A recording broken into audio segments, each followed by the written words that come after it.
আসসালামু আলাইকুম ভাইয়া, সবাই কেমন আছেন? আশা করি অনেক অনেক ভালো আছেন। প্রতিদিন স্বাস্থ্য সেবা নিয়ে আমি Mohammad Saidul Islam, paramedical and technologist doctor. আজকে আমরা যে বিষয় নিয়ে আলোচনা করব, সর্দি কাশি এবং সেলেমা দূর করার জন্য, সর্দি কাশি ওঠানোর জন্য কি ওষুধ ব্যবহার করতে পারবেন। আজকে যেসব যারা সিজনাল কারণে সর্দি কাশি, বুকে সর্দি জম হয়ে গেছে, সে কারণে শ্বাসনালীতে বিভিন্ন সমস্যা হতে পারে, কাশি হতে পারে, সেজন্য আমরা কি মেডিসিন ব্যবহার করতে হবে সবকিছু জানতে ভিডিওটি সম্পূর্ণ দেখবেন। আর আমার চ্যানেলের যদি নতুন সদস্য হয়ে থাকেন তাহলে অবশ্যই চ্যানেলটা সাবস্ক্রাইব করে আমার চ্যানেলের সদস্য হয়ে যাবেন। যাদের সর্দি জ্বর কাশি, মাথা ব্যথা, ঠান্ডা লাগার সমস্যা যাদের রয়েছে, সবসময়ের জন্য হয়, সেলেমা দূর করার জন্য কি ওষুধ খেতে হবে?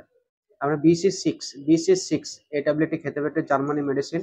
এটি প্রাপ্তবয়স্ক যারা, তারা 4টি করে ট্যাবলেট দিনে 3 বার করে খেতে হবে। বাচ্চারা 2টি করে ট্যাবলেট দিনে 3 বার করে খেতে হবে। চুষে খেতে হবে, খাওয়ার পরে খেতে হবে অথবা খাওয়ার আগে খেতে পারবেন। তো বন্ধুরা, এই ছিল আজকের ভিডিওটি। ভিডিওটি ভালো লাগলে একটা লাইক দিবেন।